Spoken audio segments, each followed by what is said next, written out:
Good morning. How are you doing today? It's good to see you. Good morning. I'm saying good morning. That's my Lewisville morning one. Yeah, wrong show. I'm jumping in the wrong thing. But welcome so much. I'm glad you're here with Sweet Tea with the Pastors.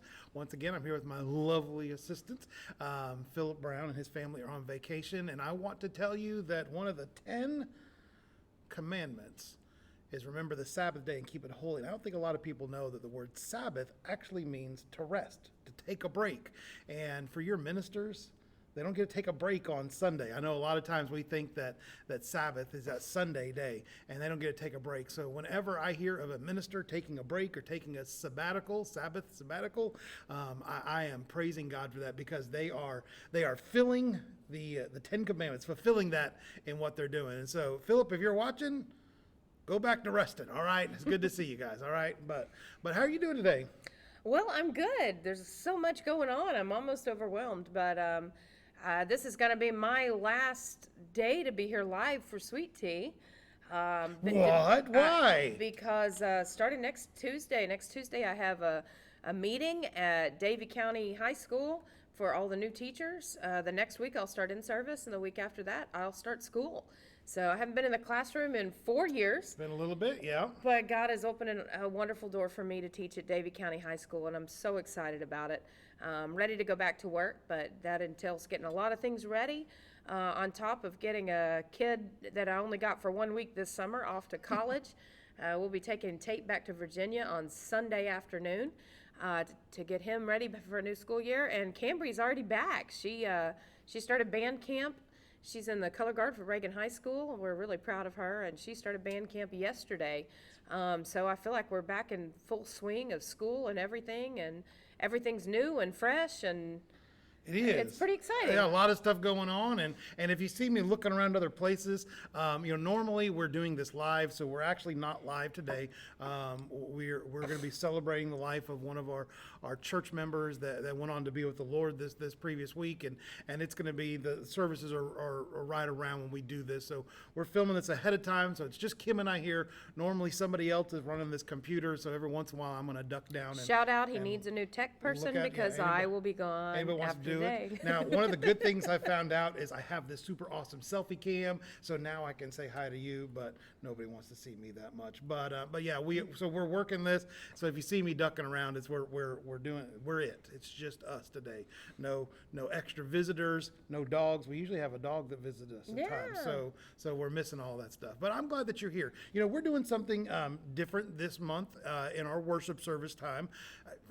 When you came, you've been with me a long time. It's been a while. And so you've gone through some of these things, and you know that everybody we bump into, they all have different learning styles. I mean, we can see it in our own 3 kids. Each of our kids learn things differently. And as a teacher, if you teach just one way, if you're like, it's my way or the highway, well, there's going to be a group of people that grab onto it, but you're always going to have that group of people that are frustrated and maybe left behind at some point in time.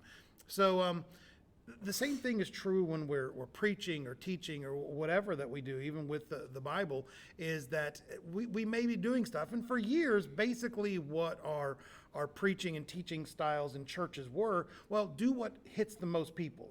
70, 80% of the people learn this way, and most of the people learn in very similar ways. Hey, here's the information. We're going to break it down into parts. We're going to give you, we do that. But there are some people that just kind of learn in different ways. But I think that's even more true now with a younger generation, because they've grown up learning in different ways. They, things are different. So, and we know a lot more now about how people learn and why people learn that way, and it makes a difference. Yeah, and it's not that people can't learn using absolutely. other ways. It's just your optimization. Like, one of our kids, they could hear a song or a jingle, and then they've got it memorized, just, hearing a song or jingle. And ironically, it was Ransom was always so good at that. He would just start singing a jingle or a commercial from TV. And I'm like, how many times? I just saw it last commercial break, and that's it. And it was in his brain because he was very, he could listen and see it. But but wasn't very good at sitting in a desk and reading it, whereas Cambry reads all the time.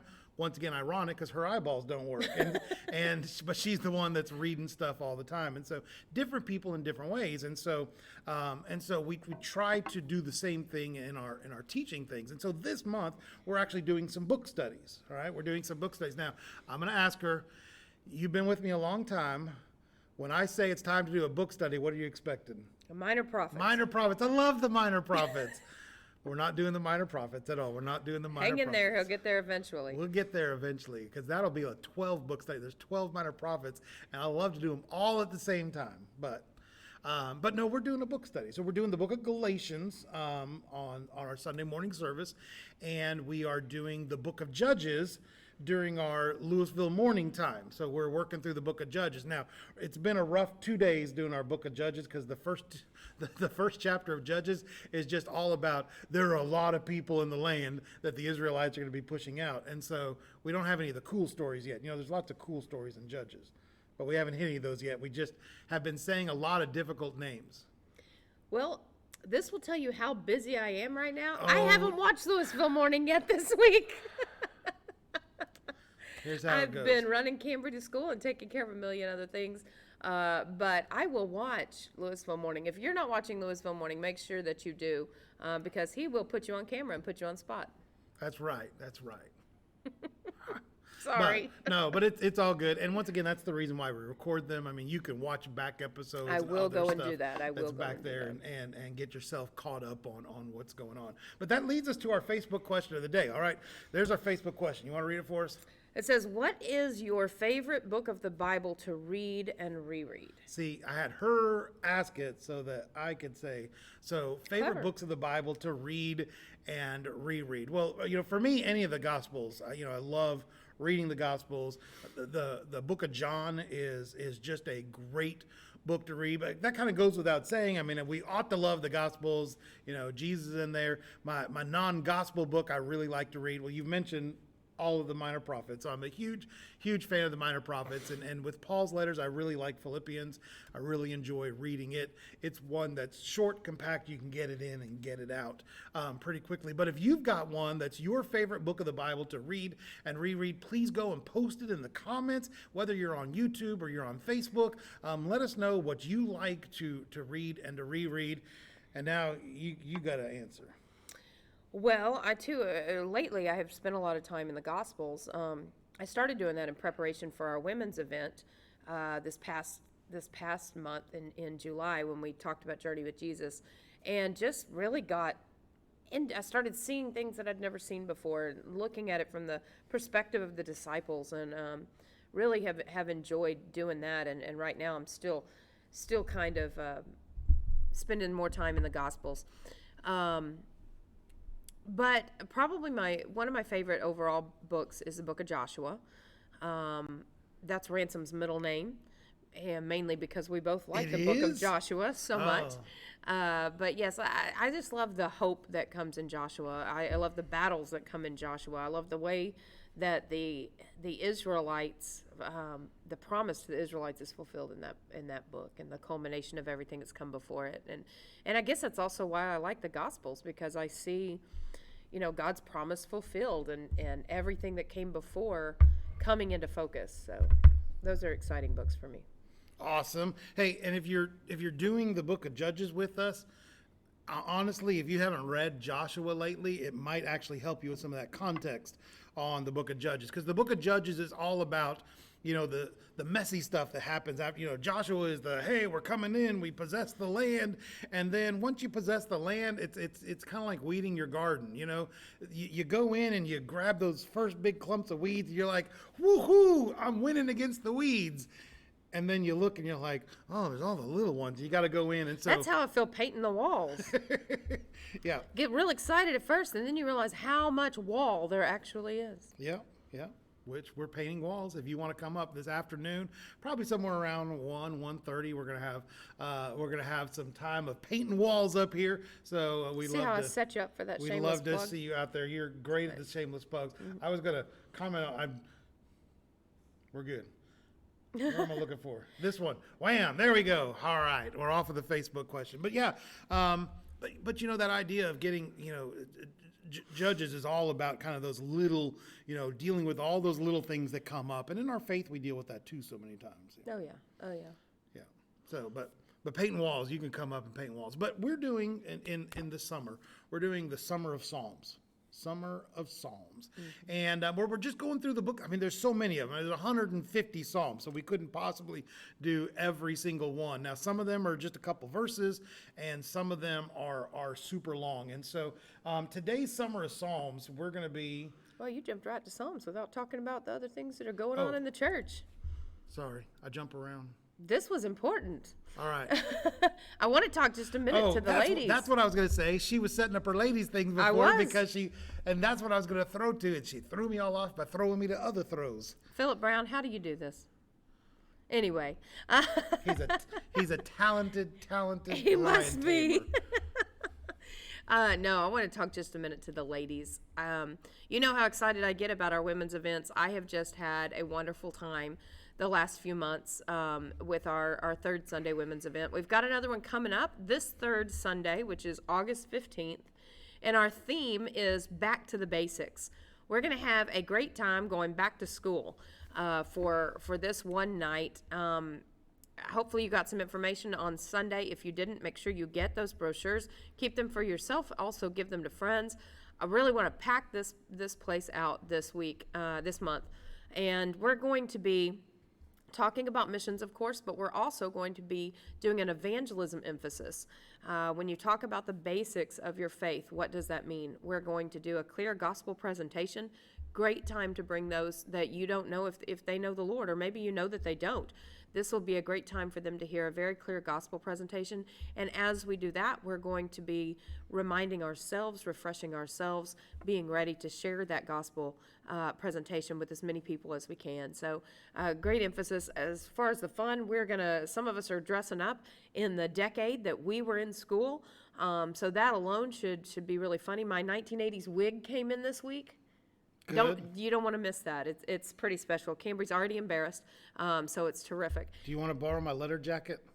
I might even fit in it now. It's super awesome. I mean, it's got all of my sports stuff, and by sports, I mean band stuff on it. So you know what? I've got my blazer with the shoulder pads, so I think I'm all right. But anyway, so yeah, you can dress in the decade of when you went to school, because we're going to be kind of traveling through the years. Will be fun. Or wear a T-shirt or a jacket or something that supports your favorite school today, and then, or just come as you are. You don't have to dress up in any particular way. It's just for fun. But here's something that's really important. This month we're doing reverse door prizes. Every other month we've had these beautiful things on our tables, and at the end or partway through we give them away, either through drawing names or through prizes for games. We give away those items. But this month instead, we're going to fill our tables with school supplies that you bring, that you're going to leave here, that we're going to deliver to the teachers at Lewisville Elementary and Lewisville Middle School. We need notebooks, pencils, crayons. You have the list in the bulletin or on the brochures for Sunday night. So make sure that you check that. And let's bring lots and lots of school supplies. And this goes for the rest of the church too, because we are still collecting and we do not have enough. We really want to be able to bless these schools right here in our own town, one of them directly across the street, one of them brand new. This is a golden opportunity for our church to reach to our community and say, we love you, we care, and we're here for you. And when you bring notebooks and pencils, that's what you're saying. So bring those.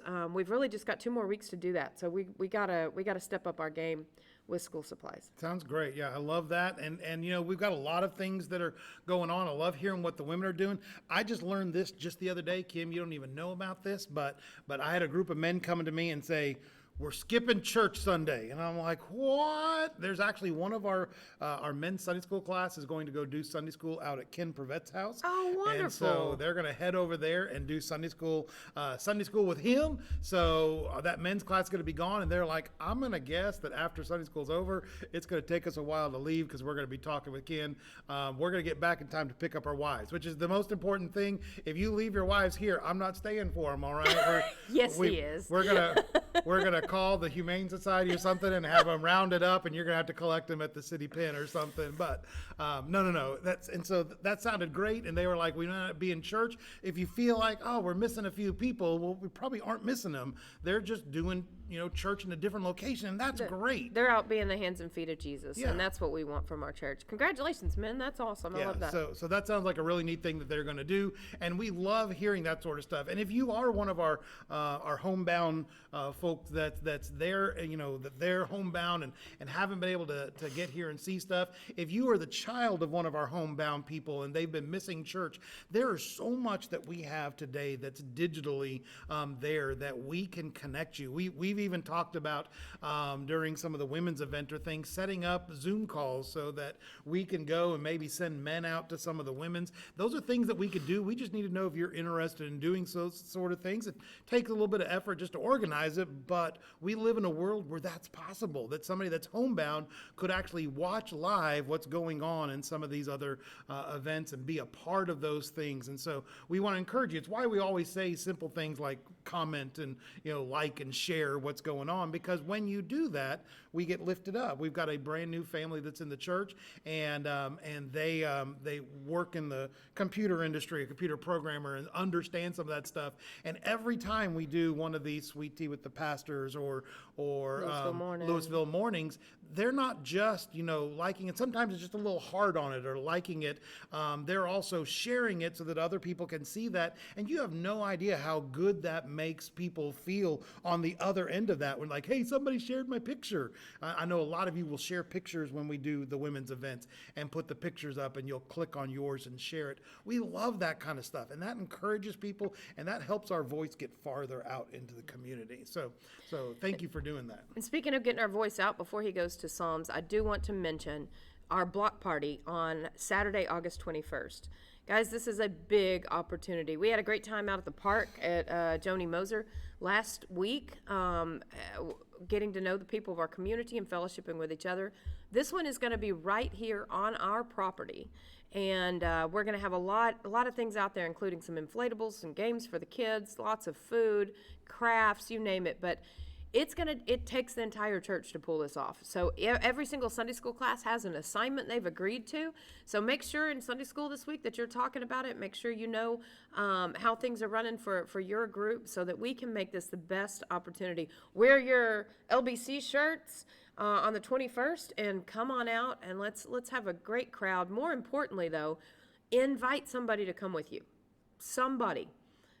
Bring somebody with you. Bring your kids, bring your grandkids, bring your neighbors. Bring somebody out there because it's going to be a lot of fun and a good opportunity. And pretty soon, I'm hoping in the next day or two, there's going to be stuff coming out on Facebook for you to share about that. Share it, share it, share it. Yeah. So we'll put an event. Whenever we put an event up there, always put that I'm going to the event or I'm interested in the event. Don't ever say you're not going to the event. Just say that you're interested. If you're interested, that means you're going to pray for us as a church, and then share that event. Get it out there so other people can see it. We're going to make sure that gets pushed out to the community. We're going to start getting some signage up around and stuff like that to let people know this is our opportunity to bring people to the church. I keep, behind the scenes calling it like an open house, an opportunity for people that haven't been to church in a year and a half because of COVID stuff and other things, that have been busy over the summer because, man, it looks like people are taking 2 or 3 vacations to make up for not being able to leave their house in a long, long time. And this is going to be, school is fixing to start back up, which means every family is talking routines. What are we going to do to get back in a routine? And we are trying to make ourselves visible and available to those families to say, you know what? We need to make church part of that routine. So let's get out there. Let's get public. Let's let people know what's going on. We look forward to that. The effort it takes to be at church is worth it. It's worth it. It's worth it for you. It's worth it for those around you. Let's spread that and fill this building up. All right.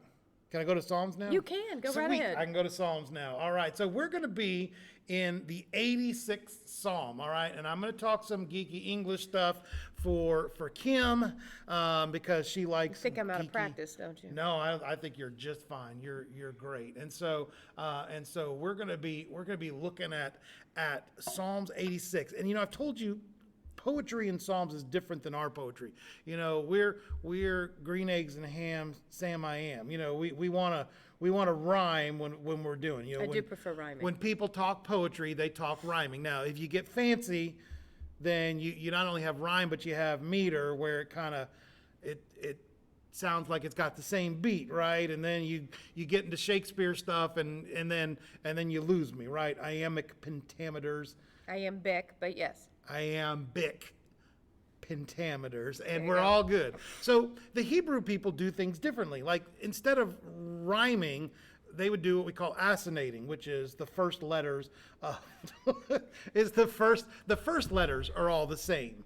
Or, you know, so you get the first letters all the same. And they're really big on like parallelism. And so it doesn't really matter if it's, you know, if it's correct, you know, as far as a meter, but they want to parallel. So they'll say similar things. And one of the ways they parallel, you'll often see in their passages, where you'll see them, you know, the first thing and the last thing are similar or have some sort of relation. The next two, and then the middle thing, that's what's most important. We often put our most important thing, you know, sometimes at the very beginning to tell people this is what I'm talking about, and then we example, or at the very end because it's our conclusion. That's what we teach kids to do when they're writing. Right, but in the Hebrew poetry, their most important thing is often the thing right in the middle. It's everything surrounds this, and so that's what this poem is about. It has 5 sections, and if you were looking in the Hebrew language, it's very symmetrical, where it's 4 3 3 3 4 as far as what's going on in the phrases that are there, but we've got these 5 things, and so the middle one is going to be our focus, and so we're just going to read Psalms 86, starting in verse 1. It says, "Hear me, Lord, and answer me, for I am poor and needy. Guard my life, for I am faithful to you. Save your servant who trusts in you. You are my God. Have mercy on me, O Lord, for I call to you all day long. Bring joy to your servant, Lord, for I put my trust in you. You, Lord, are forgiving and good, abounding in love to all who call to you. Hear my prayer, Lord. Listen to my cry for mercy. When I am in distress, I call to you because you answer me. Among the gods, there is none like you, Lord. No deeds can compare with yours. All the nations you have made will come and worship before you, Lord. They will bring glory to your name. For you are great and do marvelous deeds. You alone are God. Teach me your ways, Lord, that I may rely on your faithfulness. Give me an undivided heart that I may fear your name. I will praise you, my God, with all my heart. I will glorify your name forever. For great is your love towards me. You have delivered me from the depths, from the realms of the dead. Arrogant foes are attacking me, O God. Ruthless people are trying to kill me. They have no regard for you. But you, Lord, are a compassionate and gracious God, slow to anger and abounding in love and faithfulness. Turn to me and have mercy on me. Show your strength on behalf of your servant. Save me because I serve you, just as my mother did. Give me a sign of your goodness, that my enemies may see it and be put to shame. For you, Lord, have helped me and comforted me." I think some of the verses in there, maybe you've heard before, that you remember. They seem sort of familiar verses that we have. But it always begins like David often begins, that idea, you know, hear me, God. And he's saying that he's poor and needy. He's talking about guarding his life. You know, God, guard my life. At the very end, the section at the end is talking about him saying, arrogant foes are attacking me, God. So in one place, he's saying, guard my life because he's being attacked. And in the other, he's recognizing that he's being attacked. But in verse 15, he says, Lord, you're compassionate and gracious, slow to anger and abounding in love and faithful. And so he knows, you know, at the beginning, he's asking, he's begging to God, God, help me. But at the end, he is realizing that God is faithful. Yep. So we see that parallel, what he's doing. And so he's being attacked. That middle verse, and I highlighted it for you, that middle verse, when you think of this, that David's concerned about being attacked, David's concerned, what does that middle verse tell you about his concerns? If you don't know, it's verse 9. All the nations you have made will come and worship before you, Lord. They will bring glory to your name. It's confidence. It's, he says right before that, among the gods there is none like you, Lord. No deeds can compare with yours. And it's not a question. It's a statement of what he knows, what he believes to be true, regardless of all the things he's seeing around him. Yeah, yeah. And so ultimately what we're seeing here is, at the beginning we see the very first group, the very last group, David's being attacked. The next group, David is calling for God to give him wisdom. This idea that, Lord, you're forgiving and good, but when I'm distressed, I'll call to you and you answer me. But in verse 11, he's like, teach me your ways. He's like, I'm calling to you, teach me your ways. And then we get to that sandwich in the middle. In the middle, we see people being attacked. We seek the wisdom of God. And what happens in the end? In the end, all of the nations will have to glorify God. That doesn't mean every nation will be saved. It doesn't mean every nation is going to be redeemed. What it means is that the end of all things, and in your life and our life as well, at the end of all things, whether somebody is an atheist, if somebody is the meanest, worst person in the world, when they see God, they will ultimately glorify God. Satan will glorify God in the end. It doesn't mean he's believing in God. It doesn't mean he's been saved. It means he is going to come to a realization, my rebellion against God was foolhardy, and I am going to be punished because of that. And so he is going to come back and glorify God. So what kind of comfort does that give you in a world we live in to know that anything that might come against us, any of those things that are going to attack us, that the center of it all is that one day they'll have to glorify God? What comfort does that give you? A lot of comfort, because we do. You look at the news today and, you start to wonder, how is this going to ever get better? How is the world what is the world going to be like when our kids are in it, or our grandkids are born? What's the life going to be built like? And just to read a verse like this that says God's got it all under control is very encouraging. Yeah, it's so encouraging. And there's so many things that are happening today. I saw a commercial today, and I didn't watch the whole commercial because I don't like watching commercials, but it was a commercial of what looks like, what I'm assuming from the part I saw, maybe a family that had a kid that was struggling, maybe autism or something, was having a difficult time. The parents looked like they were terrified at the door, like, how in the world are we ever going to comfort this kid? And then they brought in a robot and sat it in front of a kid, but like not the Wall-E robot, but the Eevee robot, like a smooth, soft, happy robot that had a face that was talking, and the robot talked to the kid, and now all of a sudden the kid is socializing and happier and able to deal with things. And I'm like, oh my goodness, we live in a world today where we believe that we can build robots that are going to fix all of our problems. And I look at this passage, the sandwich, the group that verse 9 is in, the verse 8 and 10 around it. It says, among the gods there is none like you, Lord. No deed can compare to yours. Back then it was gods. They thought that it was gods that controlled stuff. Today I think maybe it's technology, science, the internet, all that stuff, that we believe we can do all these amazing things with our mind, our intellect, with our technology. And David is saying, you know what? No matter how amazing a robot might get, it doesn't compare with God, because you go to verse 10, it says, for you are greater and do marvelous deeds. You alone are God. So no matter how wonderful those computers are going to get, God is still God. He does things that are far more amazing than any robot or computer could ever do, no matter how advanced it gets. And that's how even the people that program those robots one day are going to have to acknowledge that God is God. Yeah. Well, we're so glad that you joined us today. We're always happy to be able to share some time with you. I'd love to hear your comments. Put them below. I keep looking to see the comments, but we're not live right now. But after we come back, we'll be able to check those comments and see them. So if you're watching this, even if you're watching it later on, make sure you leave those comments. I'm going to close this in a word of prayer. Do you have any final words? Just make sure you pick up your cups and shirts, and that you're using your cards. I've had several encounters where I've been able to use those cards and tell people about the church. So I hope you're doing the same.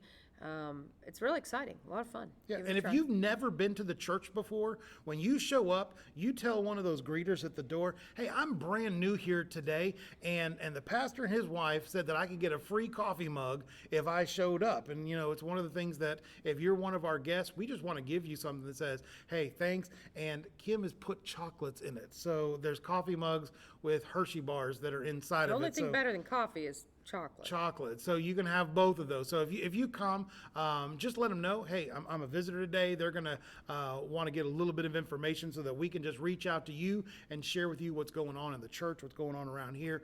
But you can have one of these mugs on us. I just want to make you know that you are welcome here, and we want you to feel comfortable here. When that goes as well, one of the things that I'm charged of doing is continuing to push. And you can come here and be safe. If you're one of these people that's nervous about what's going on with stuff, we still have socially distant places in our sanctuary, and we have places where if you're vaccinated and you're completely comfortable, then you can be in those places. And we're not carding anybody when they come in, but we're just providing you places where you can feel safe. And so, and then if you really don't feel safe at all, watch us online. We'll see you online.